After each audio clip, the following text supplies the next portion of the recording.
pour s'unir, il faut que les gens, des milliers, des dizaines de milliers de personnes sentent qu'ils ont un intérêt commun à le faire, qu'ils sentent que c'est un intérêt collectif.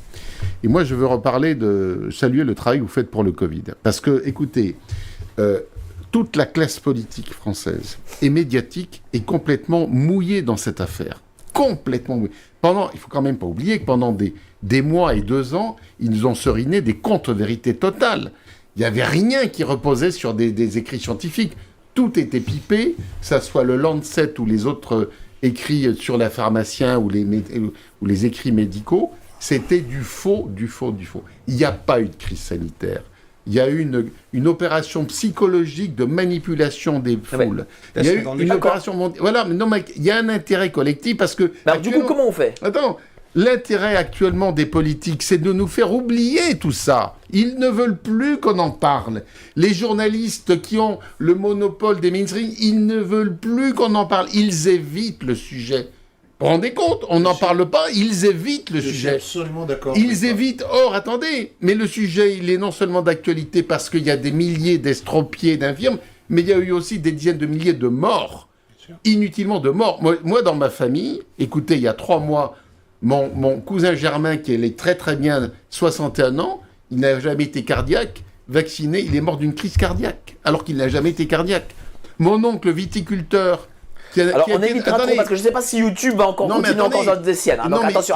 Je pense qu'il y a beaucoup de gens, il y a les gens qui souffrent parce qu'ils sont encore en vie, mais il y a aussi les familles des gens qui sont morts, qui ont eu un préjudice psychologique, moral. Et puis, quand quelqu'un décède à la tête d'une exploitation agricole ou d'une petite PME, c'est grave. Oui, d'accord. Alors, du coup, donc, il y a en tant que commissaire DRG, toi, tu as regardé les foules, tu les étudié, etc. Alors, justement, faisons le bilan.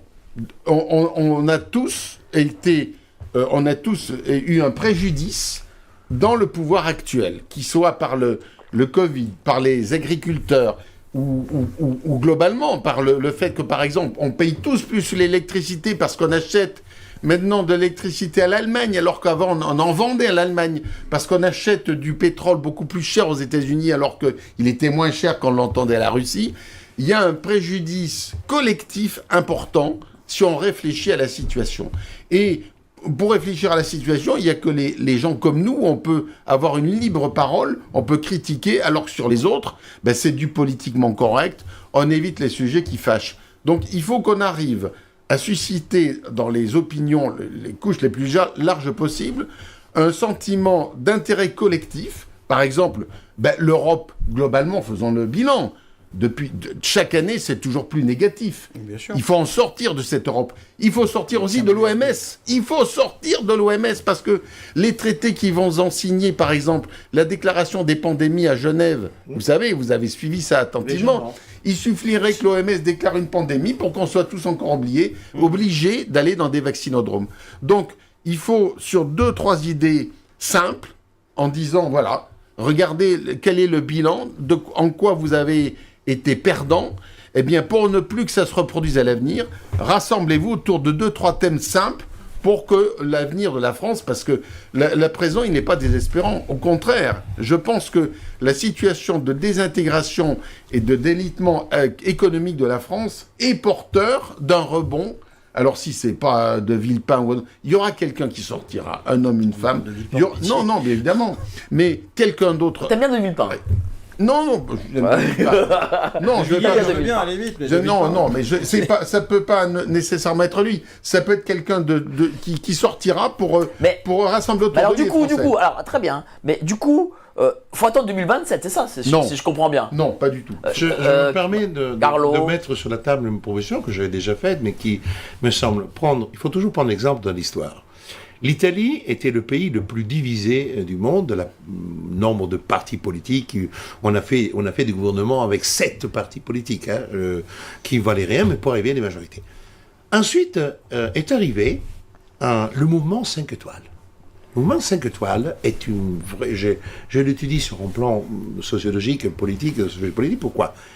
Parce qu'en réalité, quand ce philosophe Casaleggio et ce touriste italien se sont mis ensemble, Beppe Grillo, ils ont compris qu'on était déjà dans l'ère des réseaux. Et quand vous suivez les spectacles de Beppe Grillo, ils sont exceptionnels parce que c'est entre le spectacle et 2h30 de politique de haute voltige.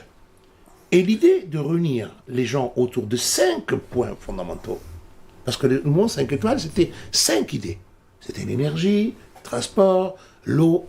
Et là, les gens se sont reliés, parce que c'est déjà quelque chose. Mais pas avec des manifs dans la rue, en utilisant le réseau, en utilisant le vote.